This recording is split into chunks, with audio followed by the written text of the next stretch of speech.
Any other questions or ideas about how this can be used? So you mentioned like social networks and things.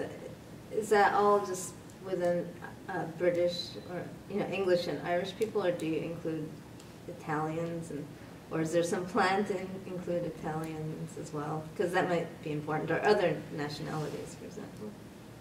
We will absolutely include other nationalities, and especially Italians, because as part of the Mapping Republic of Letters tour, we're using the Grand Tour as an inlet to information about European-wide intellectual networks.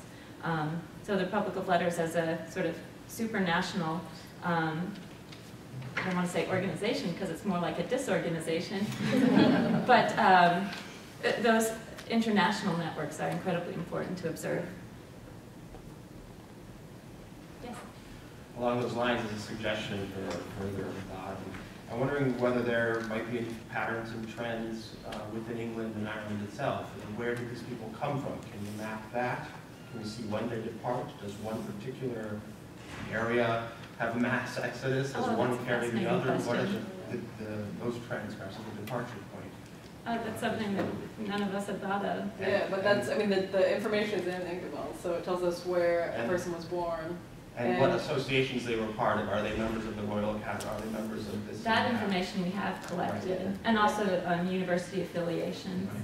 And this is so interesting. I mean, it's great to hear your ideas.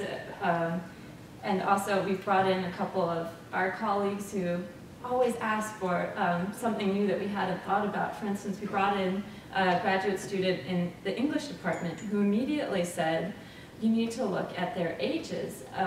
That's something that would be interesting to chart. And so we started, that was quite easy actually to pull out in an algorithm because we had their date of birth oftentimes. So you could start to see the shape of the Grand Tour in that way. But yeah, I often thought it would be interesting to see if there was a particular spark in some college that all decided like, oh, we need to all go to Italy and something like that. I can ask, what happened with ages? Did they trend younger and younger as the century went on, or were there trends that you recognized there? To be honest, we haven't looked at it yet. We've just thought about having the capacity to do that. We now know the ages of all of them, but we haven't looked at the trends yet. Yes? I was wondering if there's a way that you're nuancing like expertise. I mean, you mentioned that someone could go as an architect, but clearly people are there dealing, not primarily dealing, but they're dealing, and other people are there, for whatever reasons. There's multiple reasons people are there. So I'm wondering, have you thought, or how are you nuancing expertise? You're absolutely right. This is an incredibly nuanced problem that it's been part of our conversation about how we collect this data from the very beginning. And for the most part, well, we write exactly what Ingemels has. And now this is still not set in stone, and we're trying to make this uniform across all of the Republic of Letters projects so that you can start to look at different expertise, or however you want to call it, occupations. We struggle with even how to term this, because many of these travelers are gentlemen, men of leisure who are dilettantes. So I thought about making types of expertise, men of letters, businessmen, somehow someone with a spiritual calling, because we have all different confessions. We even have a hedonist as an expertise. And it's always very difficult to not think of these things in modern terms, but to respect the early modern way that these professions were thought of, but still be able to organize them in some way. So we're still talking about issues, and expertise is a great example of how easily we can slip into thinking about, I don't know, yeah, and we, I like to think of myself as a hedonist. That's truly my expertise.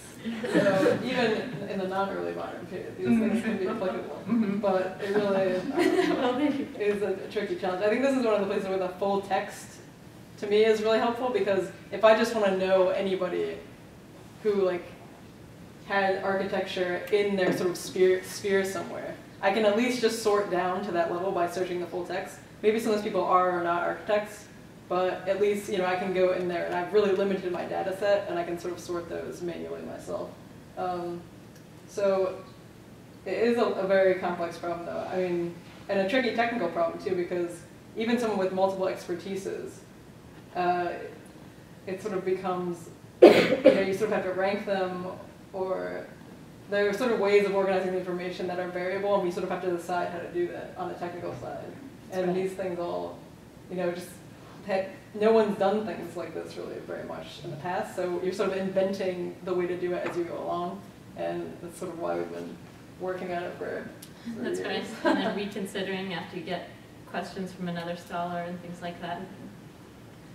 I was going to say one example of I don't know if you would call this person an artist, but this is an entry that Sarah came across last week. I think his name is Gil. Yeah.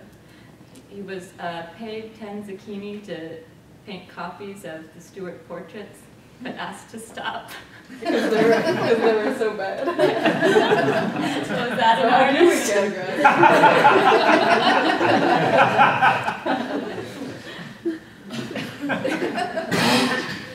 Sorry, you can say. Is this a project that's going to sort of stay on the Stanford campus once you have left? And who's the point person at Stanford who will kind of maintain it over time? Or the point people? Point people, right. Well, we are affiliated with other institutions. We have a grant, the Digging into Data grant, which we share with Chris Weaver at the University of Oklahoma, and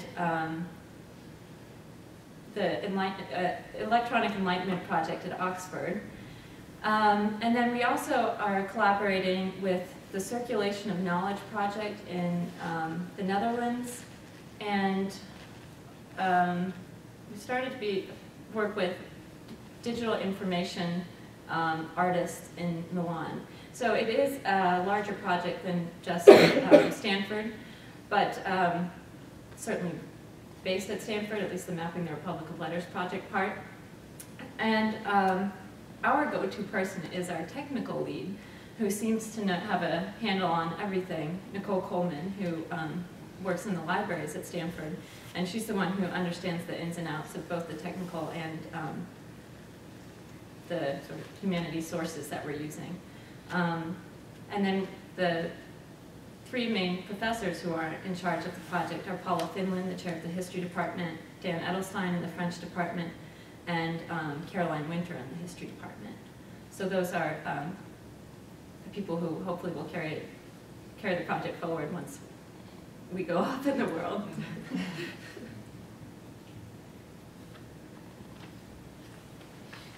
And, one more? Do we have Chantal on that? On the chronological display, you have the x-axis is time, right? The example of Padua. Is the y-axis simply, the vertical axis simply the alphabetical names of the people?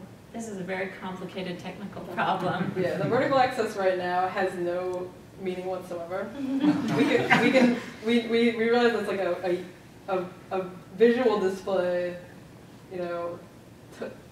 deadly sin. That if you have these dimensions, you have to use each dimension. I mean, obviously there's a lot of things we can put in there. And we're working towards doing that, but the problem is there are so many names that to organize them somehow vertically, you'd be wasting a lot of vertical space, and it would be, the visualization would have to become like the size of, the building in order to have each person, each thing sort of make sense somehow. So this is actually one of the major technical side challenges that we're working with some computer scientists on. So eventually that's something we really hope to make use of, because I think it would make it much more powerful as a tool to have all dimensions of the axis sort of work. But haven't quite figured it out yet. And that's something that will not be in my radar at all. That is purely a technical problem. and we will have to give input to what we want to see in that, but it's really an algorithm that's quite complicated. Well, thank you I've once got not a again. question, but just a comment. I taught 2 sessions on the Grand Tour to my students a week or 10 days ago, Oh. and I love what you've got here, and I really look forward to being able to use it to visually communicate some of this stuff to the students. This is really useful and terrific. That is fantastic to hear. Yeah, Thank you so much. Well, thank Molly and thanks Sarah so much for this wonderful presentation.